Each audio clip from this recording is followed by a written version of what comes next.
Chers amis, restez avec nous dans quelques instants, juste après l'écran publicitaire. Et bien, nous retrouvons en direct Alain Danvers, Pierre-Luc Séguillon, Geneviève Gallet, Arlette Chabot pour TF1 et Gérard Carrérou pour Europe numéro 1 qui vont animer pour nous cette grande soirée spéciale élection cantonale 85.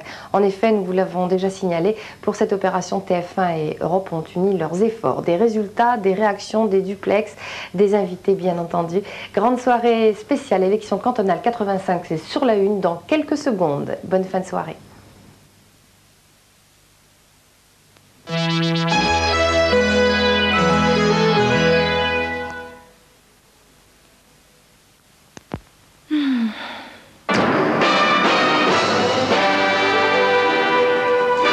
Elle n'a presse. Elle repasse comme 10. Elle n'a presse. Elle repasse comme 10.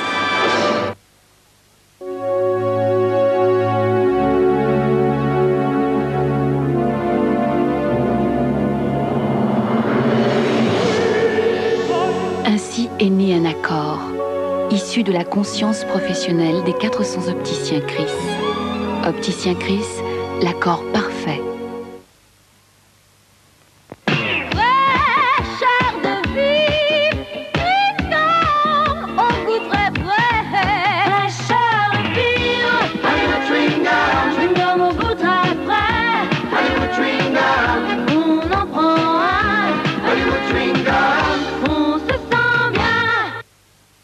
Les peintures sans odeur de Nove Émail sont sans odeur. Nove Émail à la laille.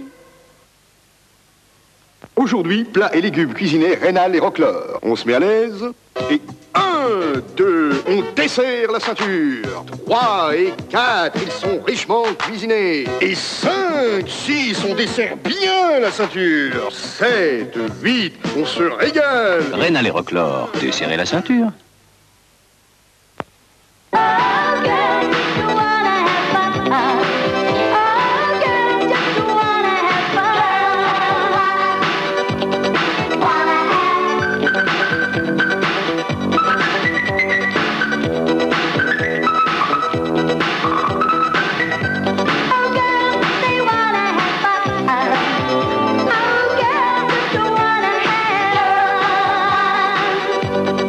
Clin d'œil de bourgeois.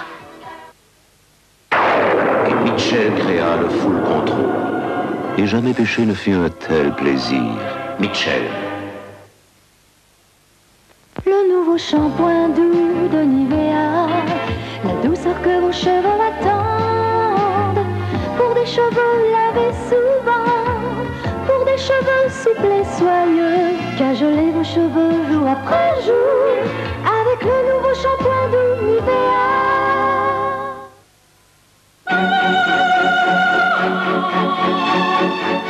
Infinitif habille l'homme. Quel homme! Dur, le pont émaillé des poils Tefal. Solide, le revêtement Super T+ de Tefal. Vous n'êtes pas au début, d'en voir la fin.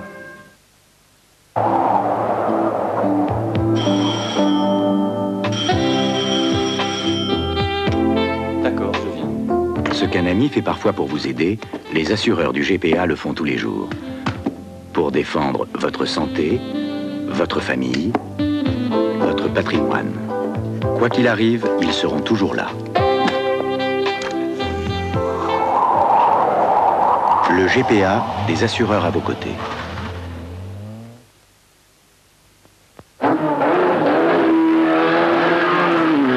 Turbo de Fabergé, la Formule 1 de l'eau de toilette.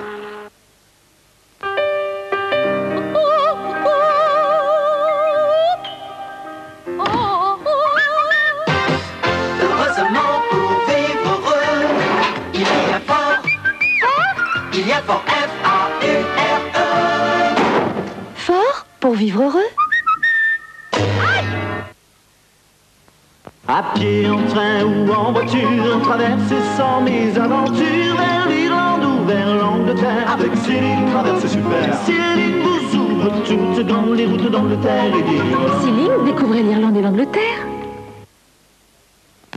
Moi je connais un fromage moelleux savoureux, c'est le chaussé aux moines. Amen. chaussée aux moines. Les peintures sans odeur de Novémaille sont lessivables. Oh.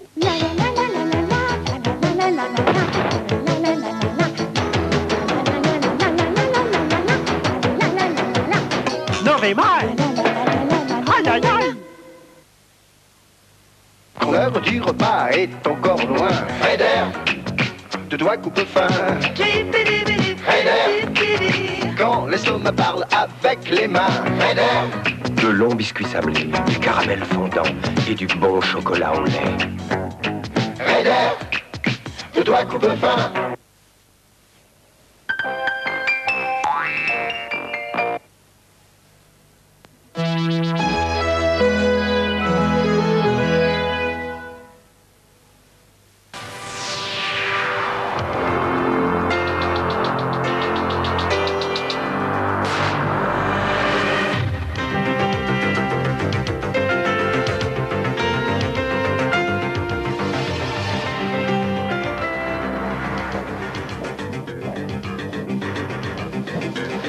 Bonsoir, rebonsoir pour ceux qui étaient avec nous dès 20h, heure à laquelle nous vous avons donné les premières estimations de la Sofres, un sondage TF1 Sofres avec Europe 1 et VSD.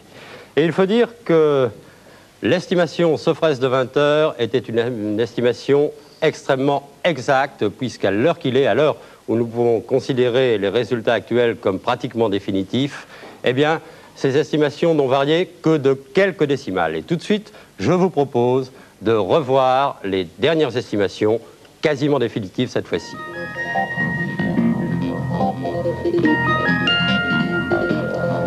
Parti communiste, 12,2.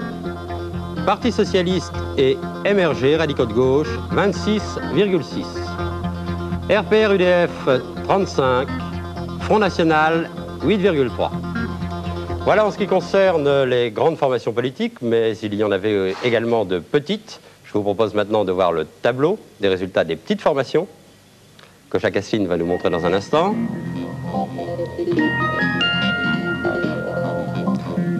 Extrême gauche, 0,5%. Divers gauche, 1,4%. Écologiste, 0,6%. Divers droite, 15,4%.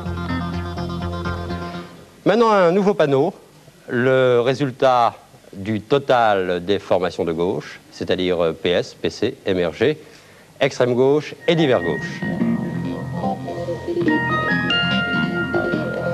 Parti communiste, 12,2%. Parti socialiste et mouvement des radicaux de gauche, 26,6%. Divers gauche, 1,4%. Extrême gauche, 0,5%. Total gauche, 40,7% des voix. Reste à voir maintenant le panneau indiquant le total des voix réunies par la droite, avec la difficile classification toujours des divers droites revendiquées à la fois par M. Le Pen et par le RPR et l'UDF. RPR-UDF, 35,0. Divers droite, 15,4. Front National, 8,3. Total des voix de droite, 58,7%. Un mot maintenant de ce que sera notre émission spéciale. Eh bien, dans 1 ou 2 minutes, nous allons avoir 2 intervenants qui vont arriver pratiquement en même temps, puisque M. Jox, le ministre de l'Intérieur, nous a annoncé une intervention à 10h30. 10h30, c'est l'heure à laquelle M. Marchais veut également parler. Vous le voyez s'installer sur notre mur d'image avec Florence Schall. Il est au siège de l'Humanité. Donc nous les prendrons simultanément, l'un après l'autre. Et puis nous recevrons sur ce plateau M. Jospin pour le Parti Socialiste, M. Le Canuet pour l'UDF, M. Paul Laurent pour le Parti Communiste, M. Le Pen pour le Front National et M. Toubon du RPR. Et puis nous aurons enfin 4 liaisons directes avec un certain nombre d'envoyés spéciaux permanents dans 4 départements test. Il s'agit du Var, de la Gironde, de l'Isère et du Val-de-Marne.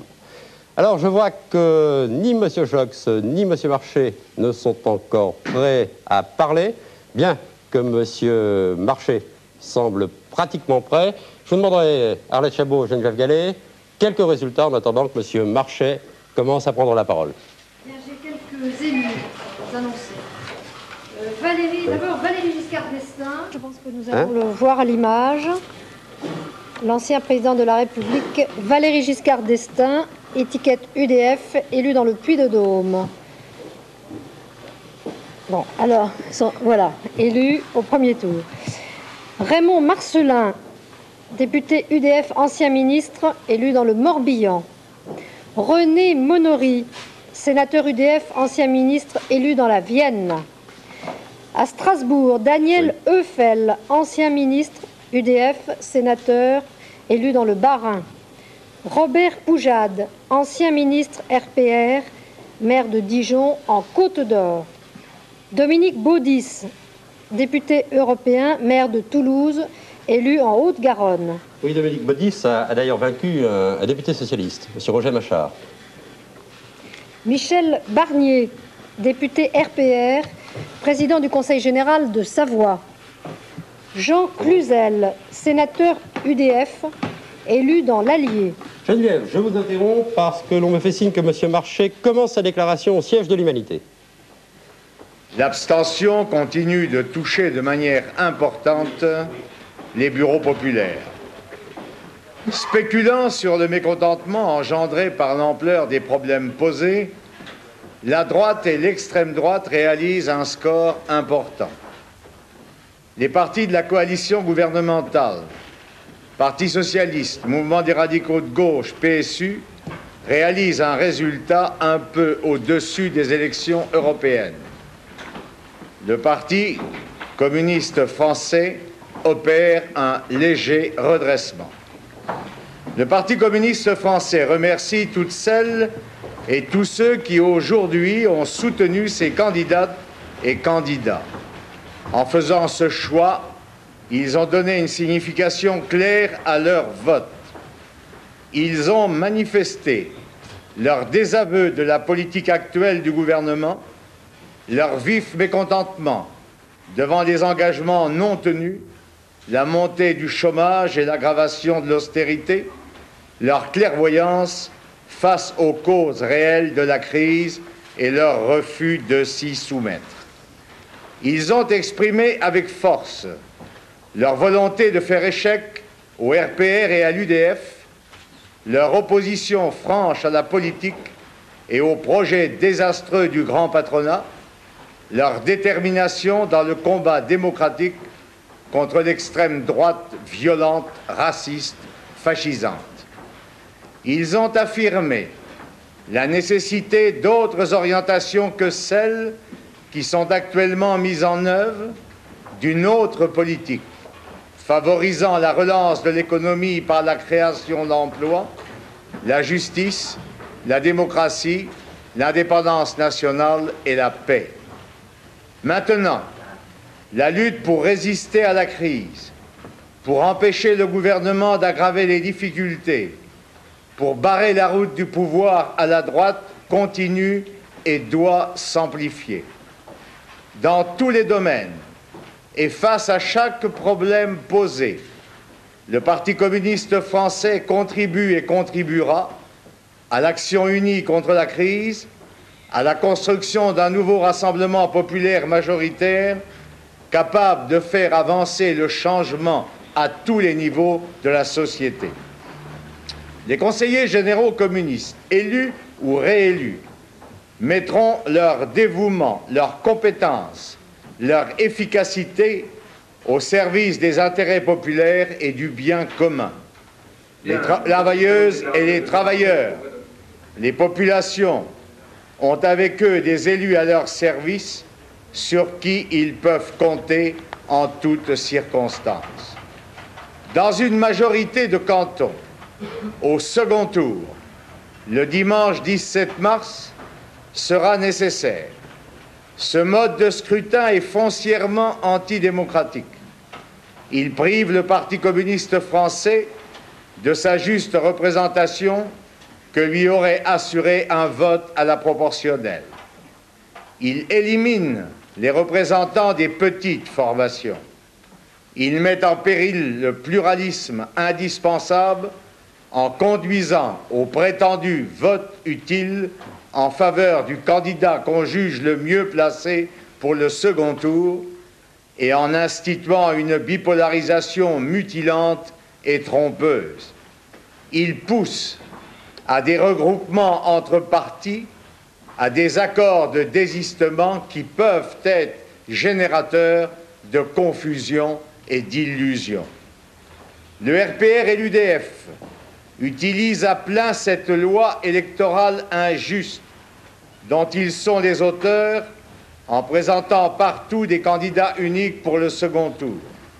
Sauf peut-être exception rarissime, cette union va s'étendre à l'extrême droite. Dans l'immense majorité des cas, l'élection de conseillers généraux communistes ou socialistes est ainsi rendue impossible sans désistement réciproque. Le Parti communiste français ne songe pas à nier le problème que pose pour ses candidats, pour ses militants, pour ses électrices et électeurs, la conclusion d'ententes électorales de second tour avec les partis de la coalition gouvernementale, Parti socialiste, Mouvement des radicaux de gauche, PSU, qui portent la lourde responsabilité de l'enfoncement dans la crise, de l'accentuation des difficultés du peuple et du pays. Mais il ne saurait être question pour les communistes de prendre la responsabilité devant notre peuple, de favoriser la droite et l'extrême droite dans la gestion des conseils généraux, de priver délibérément les travailleurs, les populations, des élus communistes dont ils ont besoin pour défendre leur emploi et leurs conditions de vie, de mettre notre parti à l'écart du combat politique en neutralisant et en marginalisant son électorat, ce qui est le rêve de tous ceux qui veulent l'affaiblir. Le bureau politique du Parti communiste français appelle donc ces fédérations à prendre contact avec les organisations correspondantes du Parti socialiste, du Mouvement des radicaux de gauche et du PSU pour discuter avec elles en vue de se désister réciproquement en faveur des candidats placés en tête par le suffrage universel et d'appeler à un large rassemblement dans le vote pour ces candidats. Monsieur Georges Marchais. Voilà, monsieur Lionel Jospin, je vous remercie de nous avoir rejoints et vous venez comme nous d'entendre Georges Marchais. Il y aura finalement la discipline républicaine qui va jouer à gauche pour le second tour. Voilà levé l'une des grandes hypothèques de ce second tour. Et j'imagine que vous devez être soulagé. J'avais cru comprendre que je devais être interrogé tout à l'heure à un autre endroit. Non, simplement, je vous demande une réaction très rapidement parce que M. Jox va parler ensuite. Simplement, comme vous êtes complètement concerné par ce que vient de dire M. Marchais, j'aimerais votre réaction. Vous connaissez la position du Parti socialiste. Je n'ai pas attendu le soir du premier tour pour l'annoncer en son nom. J'ai dit que nous pensions que la discipline républicaine devait s'appliquer intégralement. Je le redis ici ce soir. J'apprends de Georges Marchais que c'est finalement le choix qui sera fait. Je voudrais dire très clairement que dans la situation qui est celle de la gauche, dans un certain nombre de départements ce soir, il est bien évident qu'il faut mobiliser massivement pour faire élire les candidats de gauche au second tour. Je voudrais dire que cela, pour nous, n'appelle aucune discussion particulière ou aucun marchandage, en tout cas. C'est-à-dire que nous invitons les candidats socialistes à se désister pour les candidats de gauche les mieux placés. Nous entendons qu'on fasse de même. Je ne m'oppose nullement à des rencontres, bien sûr, mais elles n'ont pour objet que de rappeler ce principe. Merci, Monsieur Jospin. C'était simplement une première réaction. Nous vous retrouvons tout à l'heure, mais je crois que maintenant nous allons directement au ministère de l'Intérieur, où Monsieur Jox est avec Bernard Chevalier. Bernard Chevalier, c'est à vous et à Monsieur Jox. Très bien. Ah oui, mais je peux Monsieur voir. Jox, vous êtes à l'antenne, sur TF1. Bien, alors qu'il est... Les résultats continuent d'arriver canton par canton de toute la France et je remercie au passage tous ceux, en particulier les maires, adjoints au maire, conseillers municipaux qui ont organisé ces élections et tous les fonctionnaires municipaux ou de l'État qui en ont assuré le bon déroulement.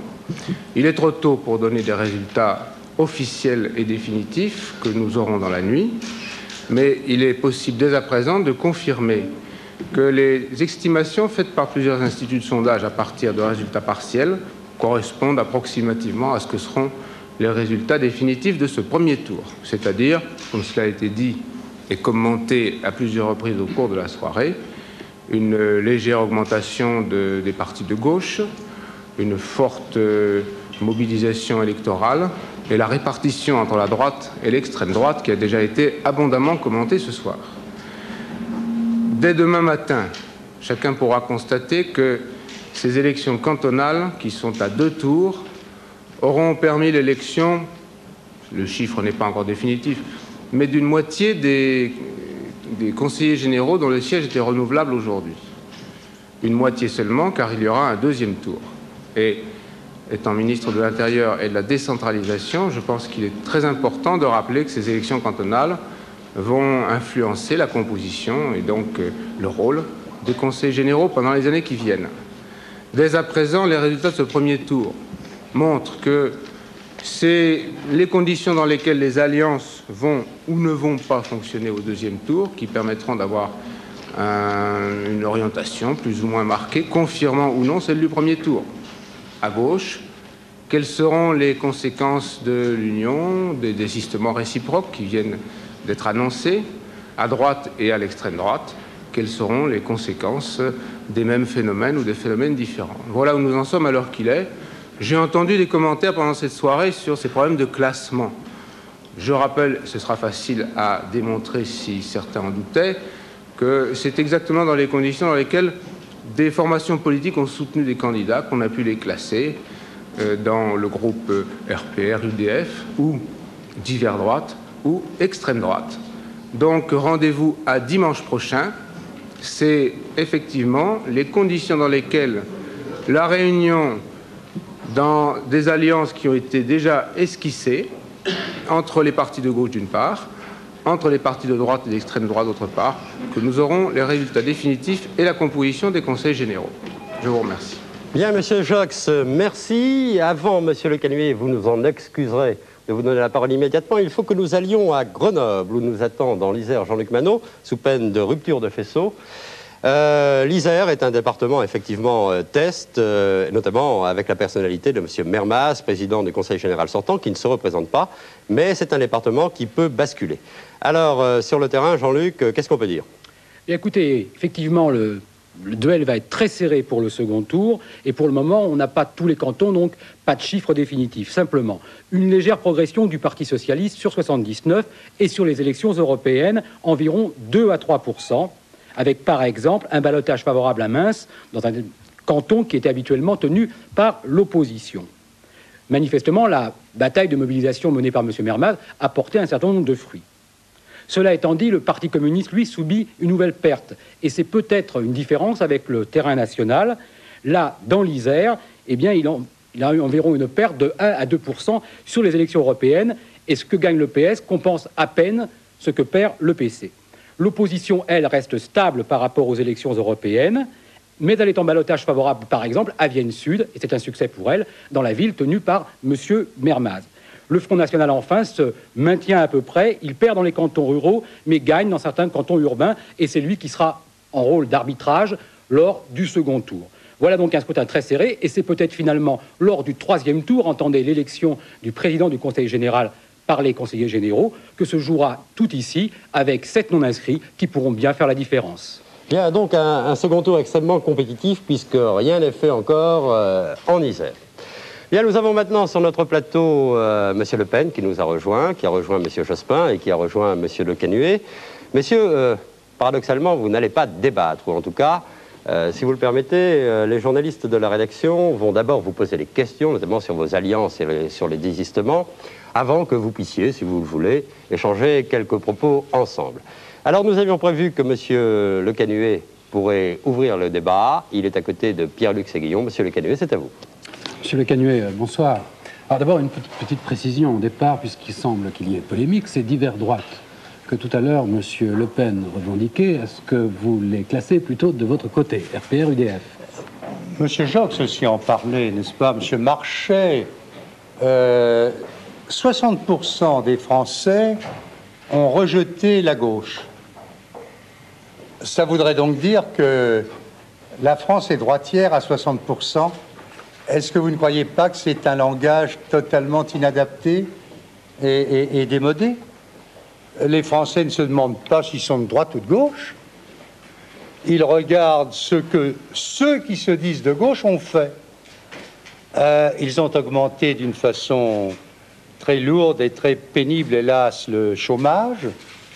Les entreprises sont en nombre croissant devant des difficultés qui mettent leur existence en jeu.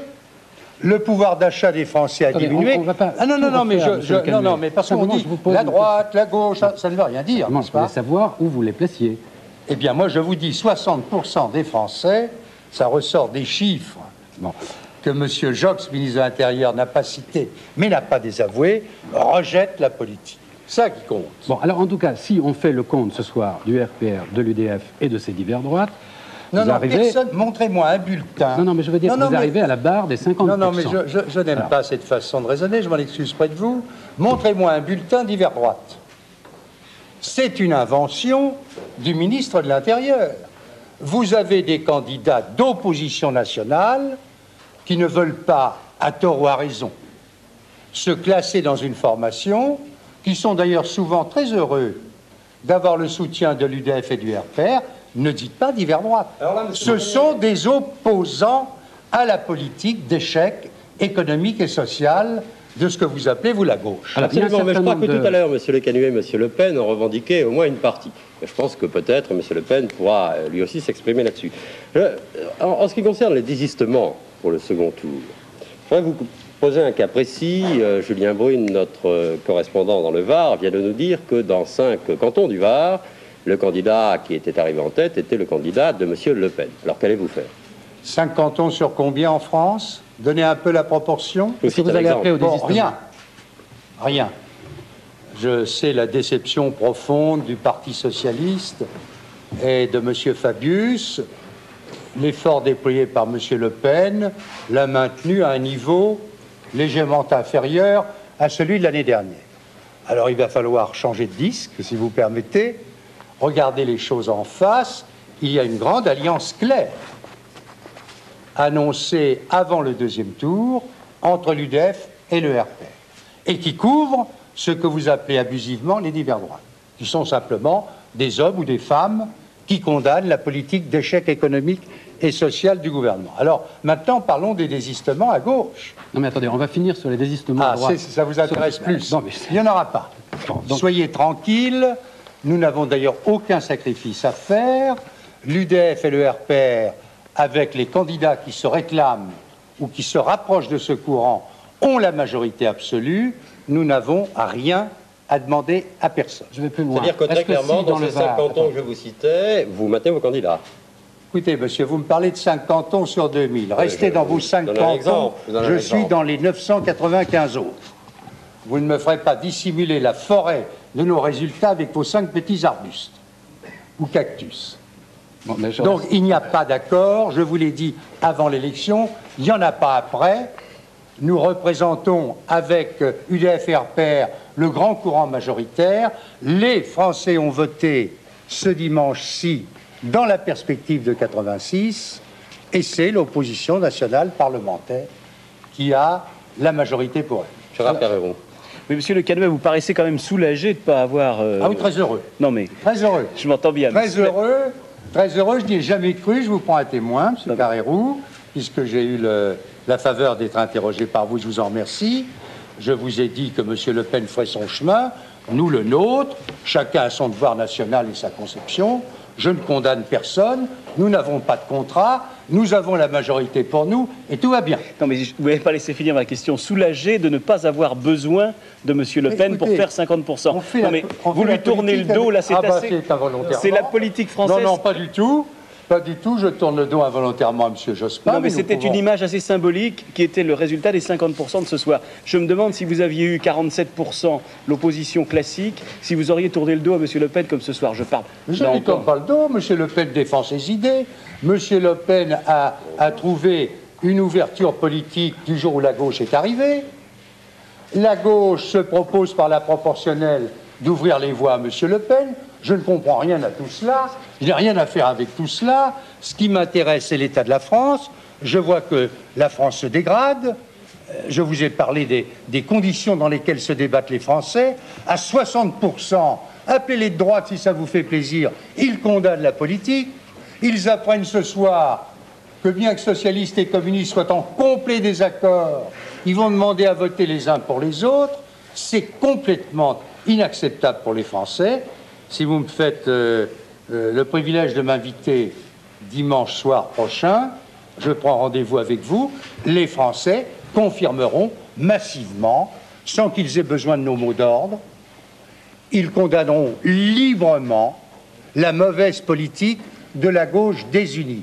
La gauche s'est suicidée elle-même sur son bilan d'échec. Alors, est-ce que ce soir, M. Le Cagneux, au vu de ces résultats, vous confirmez ce que vous disiez il y a quelques semaines, le souhait de voir le président de la République remettre en jeu son mandat avant les élections législatives? Nous en parlerons peut-être dimanche prochain. Moi, je lancé cette idée qui me paraît parfaitement logique. Je ne demande pas au président de démissionner. Je le prie de constater qu'il n'a plus de majorité. Il peut très bien démissionner, consulter les Français, se représenter s'il le désire, et dans la foulée, donner le jour à des élections législatives. Il est probable que M. Mitterrand ne voudra pas entendre cette analyse, qu'il s'accrochera au pouvoir, la France en sera malheureuse, et nous ferons de notre mieux pour surmonter ce malheur. Monsieur Le Calumet, merci. Malheureusement, le temps qui était imparti est peut-être un peu court, mais vous êtes nombreux. Et maintenant, je voudrais que nous reprenions, s'il vous plaît, Arlette et Geneviève, l'énumération des candidats élus et battus que nous avons dû interrompre avec l'arrivée en direct de Georges Marchais et de Pierre Jox. Alors, nous allons reprendre la liste des élus du premier tour. Alors, Jean Cluzel, sénateur UDF de l'Allier, réélu au premier tour. Jacques Doufiag, maire UDF d'Orléans, dans le Loiret. Jean de Lipkowski, ancien ministre RPR en Charente-Maritime. Jacques Pelletier, sénateur UDF, ancien ministre dans l'Aisne. Roland Ningesser, député RPR, maire de Nogent, dans le Val-de-Marne. François Fillon, député RPR de la Sarthe. François Léotard, député UDF du Var, secrétaire général du PR. Enfin, Philippe Madrel, sénateur socialiste de Gironde. François Giacobi, sénateur radical de gauche, président du Conseil général de Haute-Corse. Bernadette Chirac, la femme du président du RPR, élue en Corrèze. Jean Chamand, ancien ministre RPR, sénateur dans l'Yonne. Jean-Pierre Fourcade, sénateur UDF, ancien ministre, élu dans les Hauts-de-Seine. Philippe Manot, ancien ministre, président du CNI en Saône-et-Loire. Henri Giscard d'Estaing, le fils de l'ancien président, est élu dans le Loir-et-Cher. André Jarraud, ancien ministre RPR en Saône-et-Loire. Jean Charbonnel, ancien ministre RPR, maire de Brive, élu en Corrèze. Robert Jarry, maire communiste du Mans, dans la Sarthe. Michel Moreigne, sénateur socialiste, élu dans la Creuse. Jean-Marie Giraud, sénateur UDF du Calvados. Geneviève, est-ce que vous nous en gardez un peu pour tout à l'heure? Parce que maintenant nous voulons aller à Toulon, parce qu'il ne faut pas oublier que ces élections cantonales sont d'abord des élections provinciales. À Toulon, où nous attend Julien Brune. 4. Julien 3. Julien, vous m'entendez? C'est à vous. Oui, nous avions choisi le Var comme département test pour 2 raisons. D'abord, à cause du score du Front National, 20% aux européennes, et ensuite parce que le Var est un département qui pourrait basculer de la gauche à la droite. Il suffit que l'opposition remporte 4 cantons pour cela.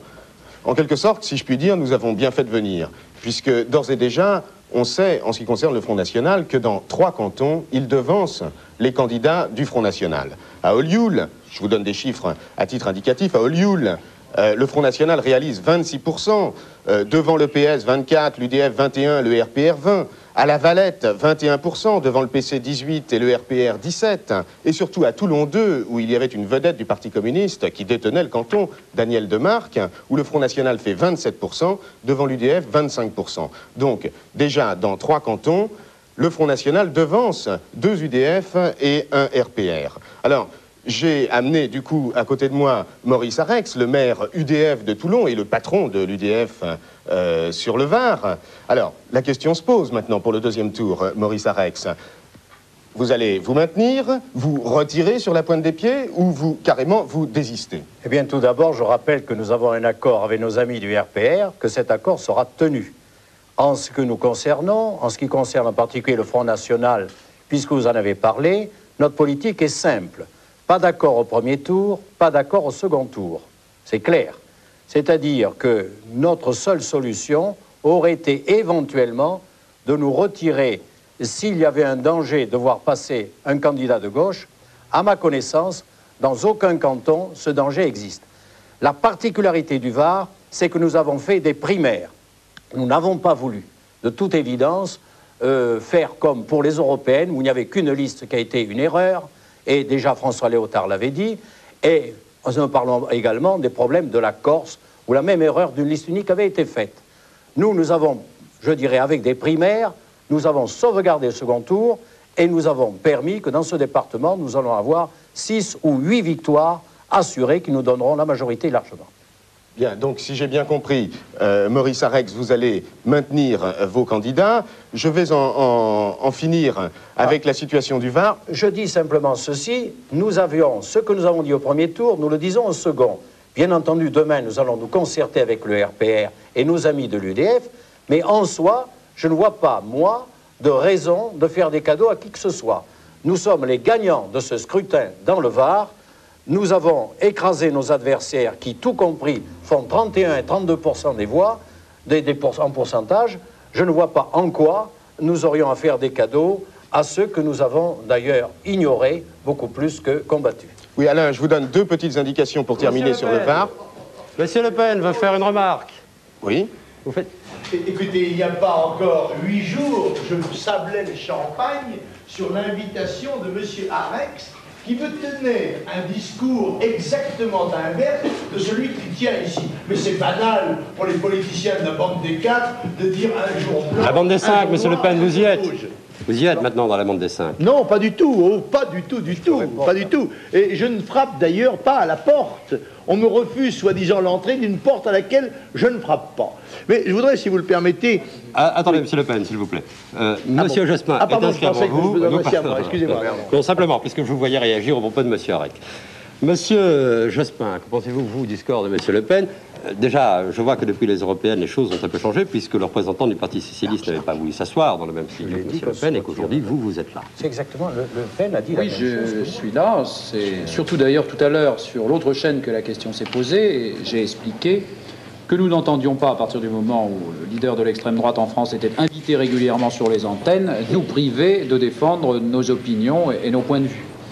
J'ai d'ailleurs fait une déclaration liminaire pour dire ce que je pensais de ce courant politique, de ses références historiques et du danger qu'il représentait pour le pays. Mais ce n'est pas l'essentiel de mon propos.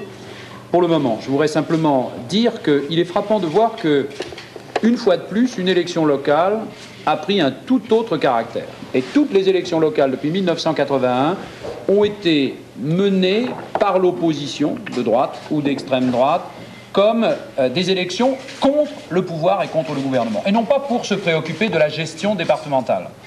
Alors, je voudrais dire que cette élection est la dernière de ce type, car pour les prochaines élections, dans un an, les élections législatives, il n'y aura pas pour les Français, et particulièrement pour les gens de gauche, à émettre un vote contre ou une abstention. Il y aura à faire un choix entre la gauche ou la droite. Et je pense que cette élection législative, de ce point de vue, sera d'un caractère tout à fait différent de celles qui les ont précédées depuis 1981. Voilà mon premier commentaire. Oui, monsieur Jospin, vous avez quand même ce soir, vous allez être privé d'un argument qui a été largement utilisé dans les 2 dernières semaines par la gauche. C'était l'argument de l'alliance forcée entre la droite et l'extrême droite. Or, ce soir, les leaders de l'opposition de droite classique récuse l'alliance avec l'extrême droite. Monsieur Arex de Toulon vient nous dire qu'il maintenait ses candidats par question d'alliance, ce qui fait d'ailleurs sauter monsieur. Oui, il l'a fait avec un commentaire qui a été formulé derrière mon dos et qui faisait allusion au fait qu'il y a 8 jours, ils sablaient le champagne ensemble. Alors effectivement, je pense que ça éclaire, si cette information est vraie, c'est à monsieur Arex de répondre, je crois que ça éclaire cette absence de lien qui, paraît-il, existerait entre la droite et l'extrême droite.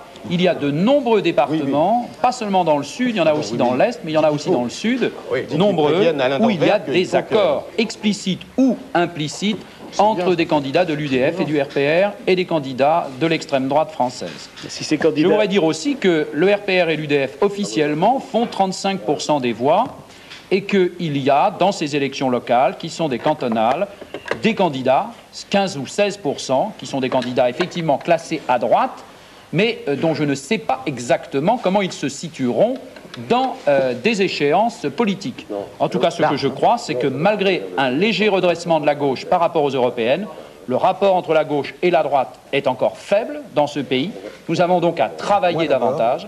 En ce qui concerne le Parti socialiste, lui progresse, effectivement par rapport aux européennes. Avec 26%, il est la première force politique dans ce pays, mais cela ne saurait suffire. Et là encore, nous avons à travailler dans l'immédiat pour le second tour, car nous sommes ce soir dans un premier tour pour mobiliser l'ensemble des électeurs de gauche sur les candidats de gauche les mieux placés. Je répète ce que j'ai dit il y a 3 semaines, à nouveau ce soir. J'appelle tous les candidats socialistes, qui savent d'ailleurs que c'est leur devoir et leur intention, à voter pour le candidat de gauche le mieux placé, et ceci, bien sûr, sans discussion locale ou sans marchandage. Il y va pour nous d'une question de principe. Mais Monsieur Jospin, malgré tout, si on fait les comptes, on se trouve aujourd'hui devant un écart de près de 20 points, tout compte fait, entre la gauche et l'ensemble des droites. C'est exact. Et on pourrait dire aussi les gauches. Or, soutenant le gouvernement, puisque le Parti communiste ne cesse de la combattre, vous êtes finalement 26%. Comment peut-on gouverner avec un soutien de 26%? Mais je constate que le thème qui a constamment été employé contre nous depuis 1981, et parfois très tôt après 1981, à savoir que nous devions quitter le pouvoir, que nous n'avions pas le mandat qui nous avait été confié par le peuple pour gérer pendant 5 ans le Parlement, je constate que ce thème n'a pas été repris depuis. C'est-à-dire que le fait qu'aujourd'hui 26% mais par rapport à une droite approuve vraiment la politique du gouvernement, est-ce que ça ne peut pas apparaître aussi comme une sanction? Mais je voudrais savoir quelles politiques peuvent approuver ceux qui ont voté soit pour des candidats de droite, soit pour des candidats d'extrême droite. Je voudrais savoir sur quel programme on pourrait considérer ce soir que ces électeurs ont voté. Sur quel programme?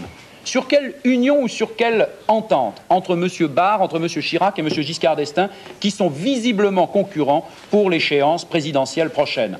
Alors je veux dire que, au moins, le programme du gouvernement, on le connaît. Je pense, par rapport à ce que disait M. Le Canuet, que je dois corriger, qu'il y a des progrès qui ont été faits dans toute une série de domaines. La hausse des prix est descendue en dessous de 7%. M. Barre nous avait laissé 14%.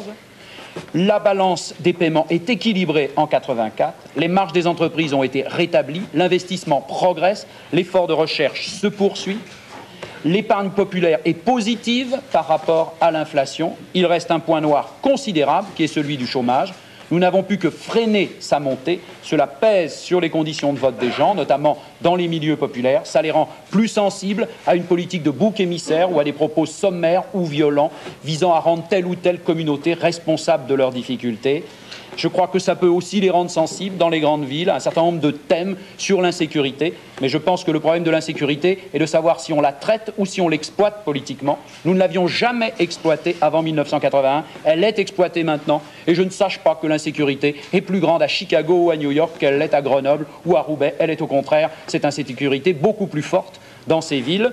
Alors je pense que nous devons continuer notre travail et que nous avons 1 an pour un rendez-vous, l'échéance de 1986, qui ne sera pas une cantonale dans la moitié du pays, mais qui sera un choix entre la politique de la gauche et la politique de la droite. Entre la politique des socialistes. Ce soir vous éclaire sur la dose de proportionnelle que vous souhaitez introduire dans le scrutin pour les législatives. Nous avons été pour la proportionnelle depuis 1971. C'est notre conviction constante. Nous n'avons pas défini ce choix par rapport au score de tel ou tel de nos partenaires. Des scores de ces élections.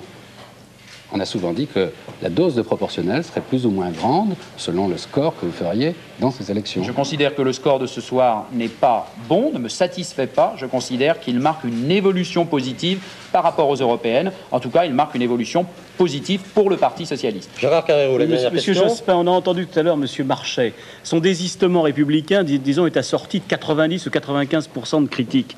Est-ce que vous croyez à la crédibilité de cette union de la gauche sur de telles bases au deuxième tour? Je ne suis pas sûr que ça renforce la crédibilité de celui qui formule un appel au désistement de cette façon. Même celui pour qui reçoit le Mais j'ai dit dans ma campagne, je peux comprendre, je n'approuve pas, mais je peux admettre, je peux me résigner au fait que la direction du Parti communiste n'aide pas les socialistes et la gauche dans une phase décisive. Je ne pourrais pas comprendre qu'elle ne se classe pas à gauche et qu'elle facilite la victoire de la droite. Je pense que dans toute une série de départements que nous pouvons conserver pour une gestion plus proche des Français, plus protectrice, eh bien je pense que l'appel devra être clair, il est clair de notre côté, et que la masse des électeurs, eux, ne voudront pas faire passer davantage de candidats de droite. Voilà ma conviction très profonde, je le dis sans polémique. Je pense que nous, notre appel, il est clair, car nous n'avons pas attendu le premier tour pour le formuler, et nous le formulons sans condition. Nous disons même, il n'y a rien à discuter, il n'y a rien à marchander. C'est la discipline républicaine, on l'applique.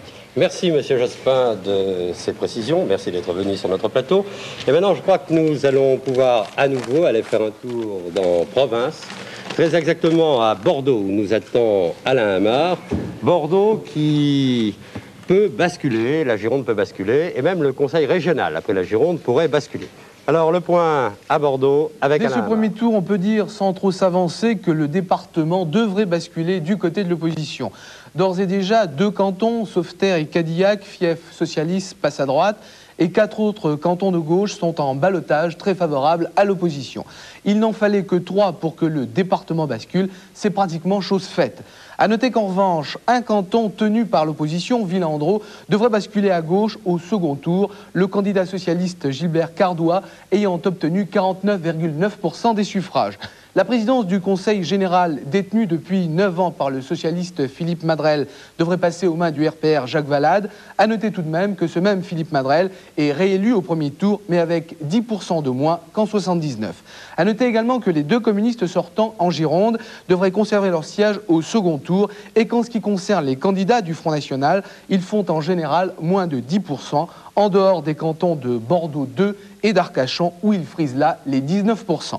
Tous ces résultats signifient ici que la poussée de l'opposition, comme prévu, a été très forte, sur la lancée notamment des dernières municipales, et s'est focalisée autour de la personnalité de Jacques Chaban-Delmas, qui avait précisé lors de ses déplacements dans le département que la décision devrait se faire dès le premier tour et sur une liste d'opposition qu'il a lui-même arbitrée. Il semble qu'il ait été entendu. Enfin, si la Gironde est sur le point de basculer à droite, cela signifie que la présidence du Conseil régional d'Aquitaine risque également de tomber dans l'escarcelle de l'opposition. Merci Alain. Maintenant, à nouveau, quelques résultats avec Arlette Chabot. Et avant de regarder, si vous voulez, un petit peu la liste des personnalités qui sont en ballottage, une précision. Parmi les membres du gouvernement, un est élu ce soir, c'est M. Joseph Franceschi, qui est secrétaire d'État aux personnes âgées, qui était dans le Val-de-Marne et qui est donc réélu ce soir. Alors, sont en revanche en ballottage les autres membres du gouvernement qui étaient candidats, à commencer par M. Pierre Bérégovoy, qui est maire de Nevers, qui était donc candidat dans la Nièvre, ministre de l'économie et des finances. M. Bérégovoy est en ballottage, tout comme Mme Cresson, qui était candidate à Châtellerault dans la Vienne, qui était sortante également. En ballottage encore André Labarrère dans les Pyrénées-Atlantiques, le ministre chargé des relations avec le Parlement. Raymond Courrière, secrétaire d'État chargé des rapatriés, en ballottage dans l'Aude. Monsieur Mexando, Louis Mexando, qui est chargé des PTT, est en ballottage dans le Calvados. Également en ballottage Jean-Michel Baillet, le secrétaire d'État auprès du ministre des Relations extérieures dans le Tarn-et-Garonne. Michel Vauzel, porte-parole de l'Élysée, qui tentait de conquérir un siège à Arles, est également en ballottage. Autre personnalité de gauche, Roger Quillot, ancien ministre, maire de Clermont-Ferrand. Christian Pierret, qui est rapporteur du budget, ballottage dans les Vosges, et puis M. Josselin, qui est président du Conseil général sortant des Côtes du Nord, qui était en ballottage lui aussi ce soir. Parmi les personnalités de l'opposition, Jean-François Degnaud, ancien ministre, en ballottage dans le Cher à Bourges, et Lucien Neuwirth dans la Loire. J'ajoute encore 2-3 noms. Je reviens sur 2 membres du gouvernement, 2 secrétaires d'État. Roland Caras, qui est chargé de l'enseignement technologique, est en ballottage dans la Côte d'Or. Également ballottage René Souchon, qui est secrétaire d'État auprès du ministre de l'Agriculture. Monsieur André Bilardon, qui est président du groupe socialiste à l'Assemblée nationale, lui aussi est en ballottage en Saône-et-Loire. Et puis il y a un battu ce soir, on parle surtout de ballottage, il y a un battu, c'est le député socialiste de l'Indre, Michel Sapin, qui était sortant et qui est battu dès le premier tour. Merci Arlette, je salue la présence sur le plateau de monsieur Toubon, qui est le secrétaire général du RPR, qui interviendra immédiatement après monsieur Le Pen. Monsieur Le Pen, donc, selon les dernières estimations de la Sofres et de TF1, vous réalisez le score de 8,3. C'est moins qu'aux européennes, où vous aviez 10,9. C'est évidemment beaucoup plus qu'au cantonal de 79, où vous n'aviez pas de candidat. Alors, comment jugez-vous votre résultat? Oui, je crois que c'est un petit peu abstrait d'attribuer une valeur politique à ces pourcentages. Quand j'entendais tout à l'heure le très fin observateur politique, M. Carrérou, dire à M. Le Canuet qu'il avait obtenu 50% et que ceci constituait une espèce de mandat politique, il sait très bien que ça ne signifie strictement rien.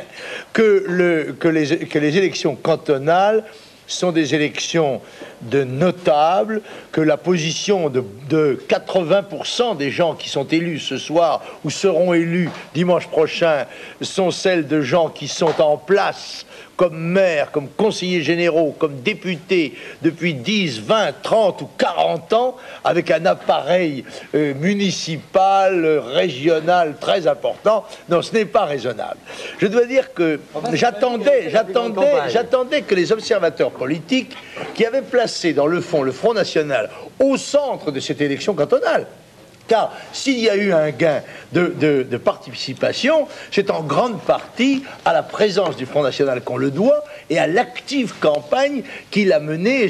Son président peut vous l'affirmer, n'est-ce pas, pour y avoir participé lui-même. Vous êtes en campagne pratiquement depuis la fin des européennes? Non, pas du tout. Je suis en campagne depuis la réunion de Bordeaux le 4 janvier, mais il faut dire que depuis, je n'ai pas arrêté de réunir des auditoires de milliers de personnes et de me rendre quelquefois dans des mairies où j'ai été officiellement reçu, par exemple, par M. Arex, que j'ai entendu en public et devant la presse dire exactement l'inverse de ce qu'il a dit tout à l'heure. On a beau être blindé contre le cynisme des politiciens de la bande des 4, on en reste quand même quelquefois pantois. Attendez, Monsieur Le Pen, je pense que là, vous venez de répondre toujours en ligne.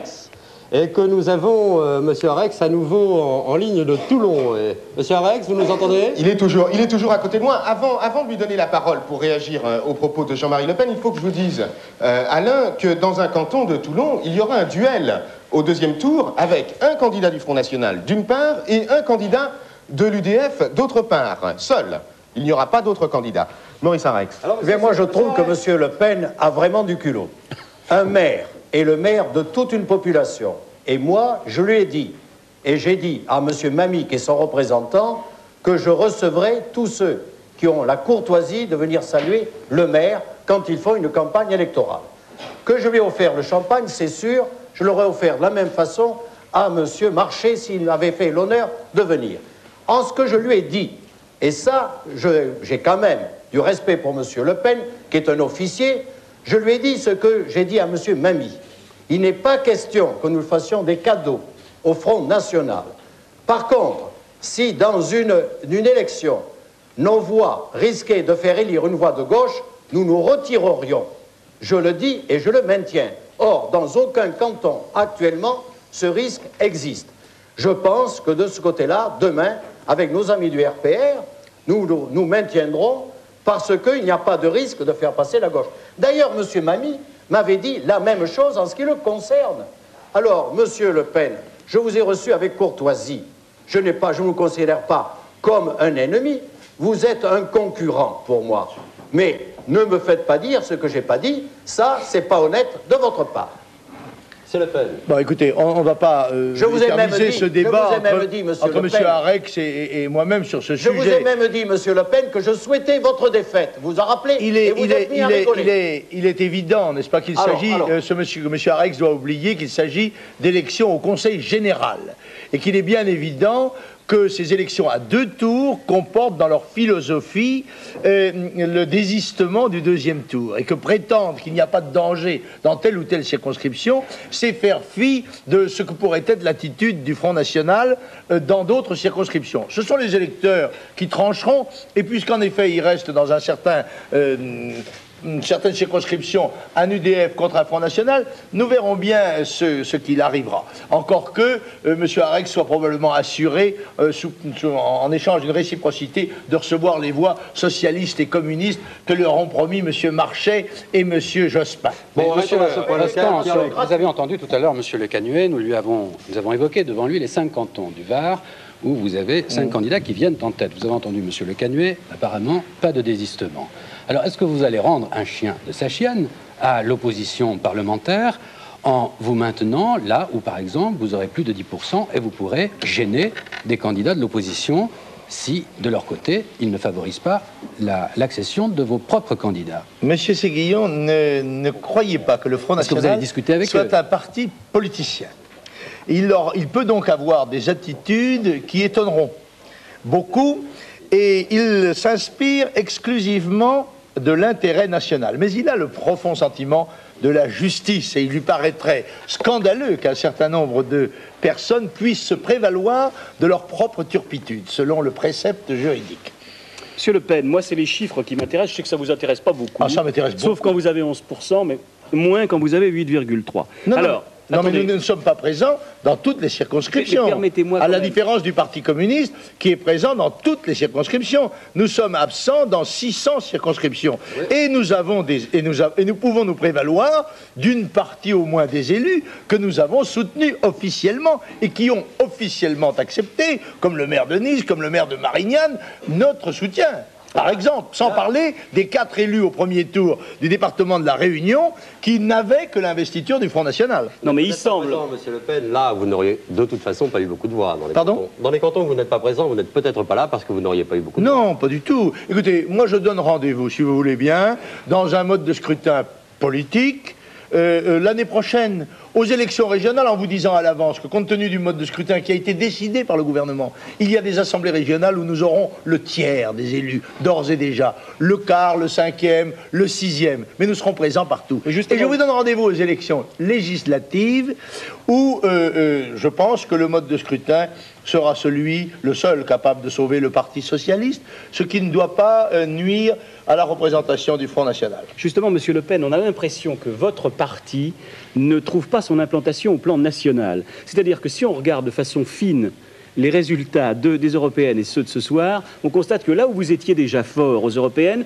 vous continuez à l'être. On l'a vu pour le Var. Vous avez réussi à les voir de façon fine dans la soirée. La Sofres, qui travaille avec nous, a déjà commencé à étudier un certain nombre de cantons. On n'aperçoit pas de véritable percée nouvelle par rapport aux européennes dans un certain nombre de régions. Oui, alors, mais écoutez, vous savez bien comme moi que vous ne faites pas une percée contre M. Marcellin dans son canton du Morbihan. Vous savez très bien comme moi que nous avons subi dans cette compétition des handicaps que nous avons acceptés. D'abord celui d'un mode de scrutin majoritaire à 2 tours qui nous est défavorable, encore aggravé par l'espèce de magouille que constitue la candidature unique RPR-UDF.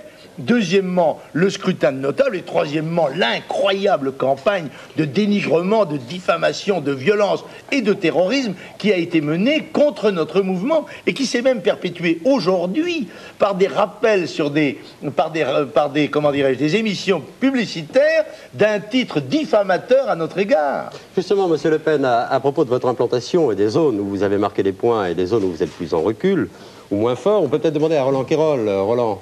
Je peux confirmer exactement ce que vient de dire Gérard Carrérou. Ce que montrent les analyses de la Sofres de façon très claire, c'est qu'il y a une corrélation très forte entre la résistance du Front National et son niveau d'implantation aux européennes de 1984. Plus le Front National avait de voix en 1984, mieux il résiste. Il y a un petit tassement, en effet là aussi il perd quelques points, mais c'est là qu'il résiste. C'est là qu'il résiste le mieux. Il y a donc une géographie du Front National de 84 qui a été pour l'essentiel respecté à nouveau cette année. Oui, mais c'est un mouvement qui n'avait aucune implantation sur le plan des cantonales. Il présente 1500 candidats au bout de 18 mois d'émergence et il fait un score qui, une fois qu'il sera compensé, est probablement meilleur que celui des européennes quand on y aura réintégré la part des droites qui lui revient de droit, si j'ose dire. Qui vous a fait le plus mal, la gauche, la droite ou les évêques? Parce que manifestement, c'est vrai qu'il y a eu pas mal d'assauts contre vous. Il y a eu l'assaut de la gauche, il y a eu l'assaut de la droite classique et il y a eu l'assaut des évêques. Il y a eu surtout l'assaut du mensonge. Parce que, par exemple, quand on dit l'assaut des évêques, c'est l'assaut de 5 évêques de gauche et d'extrême gauche sur 100 évêques français. Mais ça a toujours été présenté comme l'assaut des évêques, l'assaut de l'Église catholique. Et je dis que cela, c'est une méthode totalitaire de débat politique. Il n'y en a pas un qui a pris que fait et cause pour vous, quand même. Mais c'est pas le problème, ils n'ont pas à prendre fait et cause. Ils se sont abstenus, ils sont restés dans la réserve. Ce sont ceux qui sont sortis de la réserve qui sont éminemment critiquables. Et c'est honteux de dire, dans un titre de journal qui sort le jour des élections, au moment où on ne peut pas lui répondre, que les évêques ont été insultés, alors qu'il ne leur a été que répondu de façon courtoise, mais ferme, comme doit le faire un responsable politique, à des gens qui sont sortis de leurs règles. Monsieur Le Pen, je quitte un instant les chiffres. Vous avez peut-être remarqué au cours de cette campagne électorale, une association a sorti ce petit badge. Oui, c'est la Mat Fatma. Qui s'appelle « Ne touche pas à mon pote ». Oui. Je voudrais savoir ce que vous pensez de cela et si vous le porteriez. Bah écoutez, j'en avais un qui était là, qui était « Ne touche pas à mon peuple ». C'est celui du Front National de la Jeunesse. Mais je vais vous raconter une anecdote, monsieur Séguillon, sur « Touche pas à mon pote ». J'avais un pote qui était algérien en 1957, un Français. Il est vrai qu'il était français, c'est un lourd handicap. Je l'ai présenté aux élections. J'ai été même le premier homme politique à présenter un arabe comme candidat à Paris. Il s'appelait monsieur Ahmed Djebour. Au cours de sa campagne, j'ai été grièvement blessé aux yeux, dans un combat pour mon pote. Malheureusement, je n'ai pas réussi à le protéger des 5 balles de revolver que les terroristes FLN lui ont mis dans le ventre. Heureusement, sans qu'il meure, puisqu'il a eu la chance de devenir député d'Alger depuis et qu'il est resté mon ami. Alors, touche pas à mon pote, on ne me la fait pas à moi, si vous voulez bien. Simplement, vous pourrez peut-être le donner à mes concurrents de la bande des 4 qui changeront l'inscription pour mettre touche pas à mon siège. En tout cas, monsieur Le Pen, vous ne le porteriez pas pour répondre à la question de Pierre-Luc Séguillon. Bon, c'est une opération d'intoxication antiraciste banale à laquelle je ne m'associerai certainement pas, plus que je ne me suis associé à l'opération Beurre qui comptait 40 motocyclistes, n'est-ce pas? Et qui a été multiplié par des dizaines de milliers par le jeu de la télévision et de la radio, c'est-à-dire des médias officiels. Bien, monsieur Le Pen, merci beaucoup. Je pense qu'il est temps maintenant d'aller rendre visite dans notre dernier département test. Il s'agit de Créteil, du Val-de-Marne, où nous attend Marion Desmarres. Écoutez, Alain, peu de résultats, peu de conclusions, car ces résultats arrivent au compte-gouttes. Alors, une première constatation, la plupart des sortants sont réélus. Le ministre Joseph Franceschi, vous l'avez déjà annoncé, à Alfortville-Sud avec 51,19% des voix, mais également son premier adjoint, Jean-Pierre Cotte, dans le nouveau canton d'Alfortville-Nord.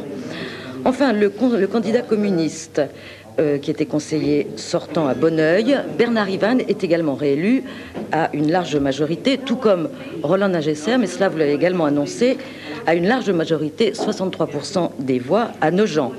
À noter à Cachan le ballottage favorable du conseiller sortant socialiste Jacques Carat. Voilà, et nous venons également d'avoir des résultats dans un nouveau canton, Champigny-Centre, qui donne un ballottage favorable au candidat PC, qui a 33,39% des voix. Et à noter également à Champigny-Centre le score important du Front National, 14% des voix. Et je vous dis pour terminer que le Front National avait eu dans ce département un score supérieur à la moyenne nationale. Voilà Alain, c'est tout ce que je sais pour l'instant. Merci Marion Desmarres. Pour ceux qui ne prendraient cette émission qu'en cours de route, je pense qu'il serait bon que nous vous redonnions les estimations Sofres maintenant définitives que nous vous donnions dans leur forme à peu près achevée des 20 heures. Jacques Asselineau, est-ce que l'on peut avoir ces estimations ?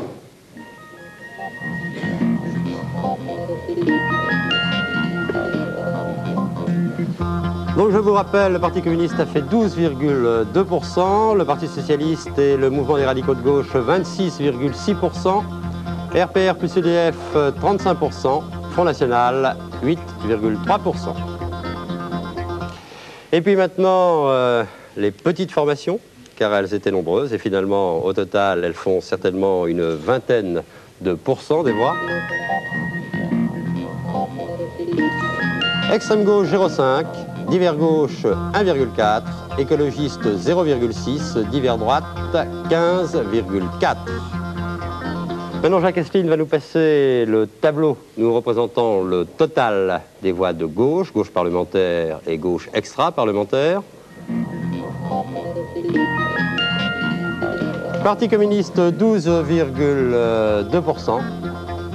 Parti socialiste et mouvement des radicaux de gauche 26,6%. Divers gauche 1,4%. Extrême gauche 0,5%. Total des voix de gauche 40,7%. Le dernier panneau qu'il nous reste à vous montrer, c'est le total des voix de la droite, avec, vous le savez, RPR et UDF en commun, puisqu'ils présentaient des mêmes candidats dans les 2/3 des cantons. RPR plus UDF, donc 35% des voix, divers droite 15,4%, Front National 8,3%, total des voix de droite 58,7%. Nous sommes maintenant avec Gérard Carrérou d'Europe 1 et Pierre-Luc Séguillon de TF1 avec Monsieur Toubon. Bonsoir Monsieur Toubon. Bonsoir. Est-ce que vous êtes satisfait de ce résultat? Et qu'avez-vous à dire aussi les commentaires, puisque nous ont tous précédé de vos principaux concurrents? Oui, je crois qu'il serait difficile de ne pas être satisfait parce que tout ce premier tour des élections cantonales, vous l'avez observé vous-même les journalistes, s'est fait, je crois, sur une gigantesque tromperie. Les socialistes nous ont expliqué à grand renfort d'intoxication que ce qui était tout à fait important dans cette élection, c'était de savoir ce qui se passerait par rapport à l'extrême droite. Et ils nous ont dit, deuxièmement, il y a un frémissement. À gauche, ça va mieux, dans le pays, ça va mieux. Qu'est-ce qu'on constate ce soir, après que les 18 millions d'électeurs français se soient exprimés? Premièrement, que l'opposition a à elle seule, toute seule, la majorité. Et d'ailleurs, M. Joxe, ministre de l'Intérieur, l'a admis tout à l'heure en disant qu'il confirmait les instituts de sondage, les estimations des instituts de sondage. Avec un tout petit poil d'avance, hein, oui. 50,4 en comptant la totalité des voyez, je vous fais même grâce des 0,4. Donc je dis simplement, nous avons la majorité du corps électoral. Et ça veut dire, politiquement c'est très important, que tout seul, nous pouvons gagner l'année prochaine et que seule une manipulation profonde du mode de scrutin pourrait nous empêcher d'avoir la majorité tout seul l'année prochaine. Ça, c'est un enseignement politique très important. Par ailleurs, frémissement. Où est-ce que vous voyez le frémissement? Les socialistes font 26%, puisque naturellement, les candidats centre-gauche, écologistes, extrême-gauche, qui existaient aux européennes où ils ont fait 20%, n'existent plus. Donc en réalité, ils sont au même niveau qu'aux européennes. Il n'y a pas de frémissement. Et d'ailleurs, j'en veux pour preuve. Tout à l'heure, on le notait. Sauf un, tous les ministres socialistes sont en ballottage, sauf un, y compris ceux qui sont maires, qui sont bien installés dans leur commune. C'est donc très significatif du fait qu'il y a eu, non pas frémissement, mais confirmation de la sanction contre la majorité actuelle, qui, c'est vrai, ne représente plus qu'environ un quart des électeurs. Pardon. Oui, Monsieur Toubon, est-ce que vous considérez avec soulagement, parce que je pense qu'il y a un peu de soulagement dans votre attitude politique ce soir, que la vague d'extrême droite, la vague Le Pen, est stoppée? Je crois qu'elle est certainement stoppée, mais je pense qu'elle est stoppée pour une raison simple, Gérard Carrérou. Non pas parce que campagne a été faite contre elle, non pas parce que les trompes des moyens d'information du Parti socialiste se sont déchaînées contre elle, s'en prenant à des électeurs qui votent comme ils l'entendent et qu'on n'a aucunement le droit de récuser en aucune façon. Le résultat s'explique par le fait que, contrairement à ce que tout le monde raconte, l'opposition unie a une capacité de mobiliser, et en particulier une capacité de mobiliser parce qu'elle est crédible, parce que quand on dit qu'est-ce qu'on va mettre à la place de ce gouvernement qui a échoué, eh bien les gens pensent on va mettre l'opposition.